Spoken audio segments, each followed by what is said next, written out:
So I've got a lot of thoughts on this R360 global franchise F1 style rugby model that was reported last week. It's a story that will not go away. Not necessarily this same group of people, but a similar idea. It keeps coming back to the table. And I mean, I don't know about you, it feels like at some point it's inevitable. I've been thinking about it a lot. Now, I've already done a video on this, which if you haven't seen it, please go and check it out. It's in the channel right now. I did it as soon as the story broke last week. And those were my sort of immediate thoughts. These are my thoughts now. I've had a little bit of time to sort of sit and stew on the idea. And I'm away on holiday. And yes, I am that much of a rugby nose that even when I'm on holiday, I just think about rugby. And actually today, I came out without my phone. So I've just been sat on the beach for a while, just chewing it over in my head. And so I thought I'd take a stroll and throw some ideas out there. Some of which I'm fully accepting and aware might be not massively popular views.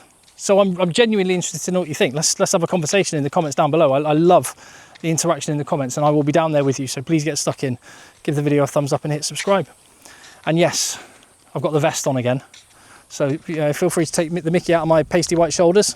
I'm trying to get some vitamin D into them. Anyway, let's have a chat. So let me just start with all of the negative reasons why this R360 or breakaway league shouldn't happen or won't happen. First and foremost, and maybe one of the most fundamental of all, World Rugby likely won't sanction it, because they're going to come under so much pressure from unions like England and Ireland and New Zealand in particular, maybe France as well, that World Rugby are going to be pressured not to sanction it as a World Rugby affiliated competition, and therefore it won't be able to happen, or at least it won't be able to happen and those players play international rugby, which is going to be a massive issue for this to get off the ground. If you take away the opportunity for players to play international rugby, that could become a huge issue. And I guess that might be an issue for individual nations. Like England have a current selection policy where they don't let anyone not playing in the Premiership play international rugby. England might carry on and do that. But then again, South Africa, who have a much more open-minded view on these things, they may say, go and earn what you can in whatever league you can, go for it. Go play in R360. We love the sound of you only playing 5 months a year and getting paid a load of cash. That's going to be interesting though, isn't it? If it does go ahead, and it's rumoured to be starting in September 2026, or at least 8 teams, I think, in 26, and then growing from there. If that happens, and some countries are open to it more than others, that's going to put the pressure on, isn't it? It's going to put the pressure on.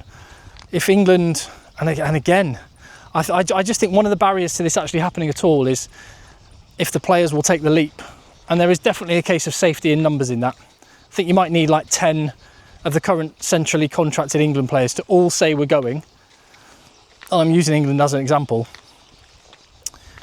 And then it might become impossible for the RFU to deny changing their rules. I think this could be, I think the word is disruptive. And I'm going to come out and say, I think there's a bit of disruption that is necessary in rugby union. Whether this is it, whether this is the one, I still haven't made up my opinion on. I'm waiting to hear what the people behind R360 come out and say. I think the fact that they have remained silent in the last week, that says to me that this story wasn't meant to come out. And Gavin Mayers in the Telegraph got a bit of a scoop. That also means we don't necessarily know if the information that came out is accurate or not. So I guess we're waiting to see what they say on that. But another factor why this thing might not happen at all, aside from World Rugby sanctioning it, from international selection, just the cash. It's going to cost an absolute fortune to pay the players first and foremost, particularly along the salary lines that has been talked about, to get them around the world in a F1 style circus, going to country after country, to convincing people in non-rugby hotbeds like Sao Paulo to come out and watch a couple of days of rugby. These are all challenges which might mean it's not viable. And even if it is viable in the short term, is it viable long term? Because you've seen with ventures like Live Golf, it's being bankrolled to the tune of many millions of pounds, but it isn't making that money. And at some point, the rubber meets the road. So that's another reason why it may not happen. But one thing I have come to, this is where I'm kind of at, and I think this might be an unpopular opinion. There's been a lot of people that have said, written, podcasted, whatever the case may be, and they've said this will be the death of domestic rugby if it happens, and for that reason it can't happen. I don't think that's the case, or at least I don't think that needs to be the case. And I think, like I say, I think rugby, there's an argument it needs a bit of disruption, and I'm going to say it. I want to wait and hear what the people behind it say, but I am open-minded that it could be a positive thing. It could even be a success, and it doesn't need to detract from domestic rugby. And here's why I say that. You've got to remember, before I started this channel in 2023, properly got it going. Before that, I worked for 7 years for BT Sport, and every single weekend I'd go and watch the Premiership. I'd go to the grounds, I'd watch the matches, interview the players and the coaches. It was my life. Absolutely loved it. It was a dream gig. And it was only when BT Sport binned me off when they moved to TNT Sport and said, we don't need you anymore, Tim, that I started this channel. So I thank my blessings. I thank my lucky stars that happened as well. It was awesome while it lasted, and it's been brilliant since. So I know how it works under the surface. I know what's going on under the bonnet of the Premiership. I know how many people watch that league. And it's not very many. It's not very many compared to how many people watch the Six Nations and the World Cup.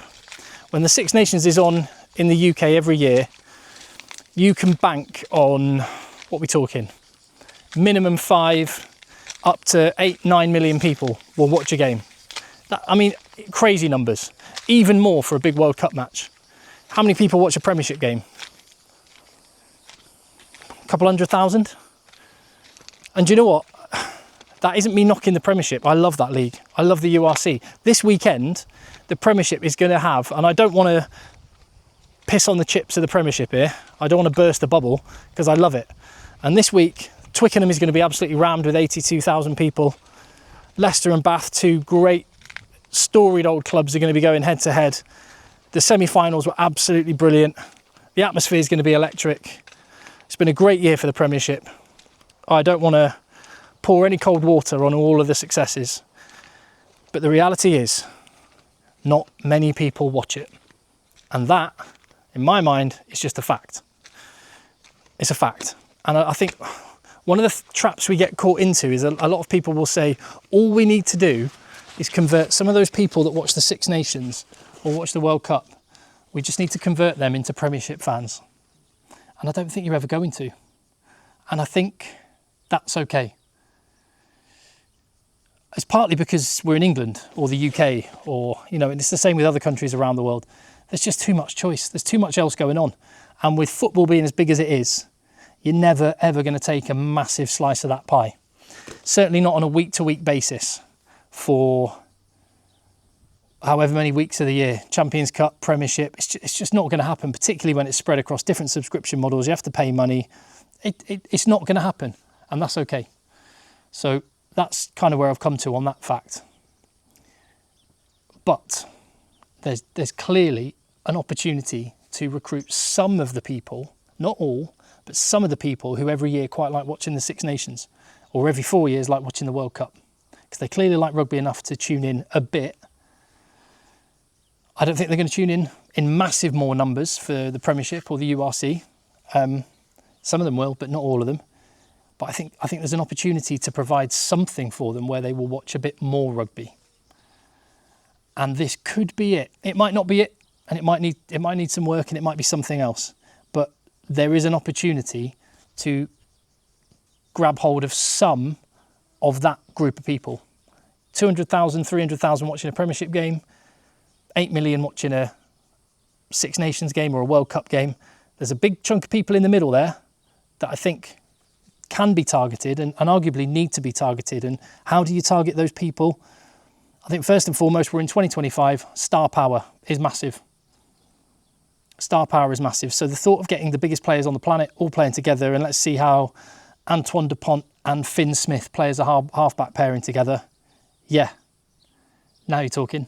You've got some globally relevant names who will capture people's imagination. And I think that's just a fact. I do think there's an opportunity there. Also, having said, I think a bit of disruption might be necessary. Do you know one of my biggest frustrations? One of my biggest frustrations is how long have we talked about needing a global season? Years and years and years and years. How much do people say, oh, player welfare is the most important thing. Oh, here's another couple of games that you're going to play because we want to make some more money. Only now, very, very recently, have the unions and the people at the top started making compromises. Only very, very recently. It's only in the last month that we've had France suddenly saying, well, do you know what? We'll finish the top 14 a bit earlier just to help this Club World Cup. And also that might mean we can play some big international games in July with some of our best players. Only now has stuff like that happened. And there are other examples. But I'm absolutely convinced that these things are only happening now because they've gone, hold on a minute, there's a breakaway league and it looks like it might actually happen. We better pull our finger out. These are the people that have been running rugby for absolutely ages. Rugby also, having just said star power is massively important. What has rugby done for as long as you can remember?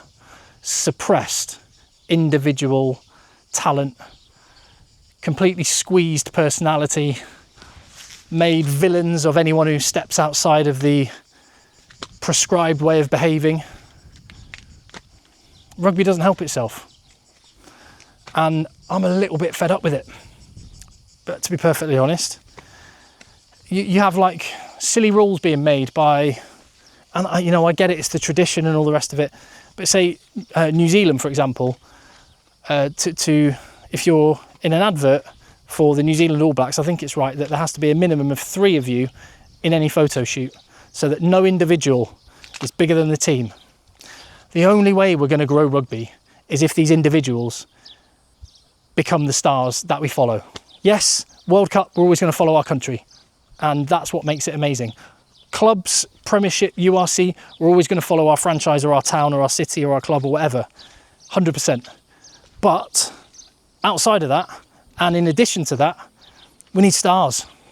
We need our version of all the big superstars that basketball and American football and tennis and golf and football and boxing. We need stars like that.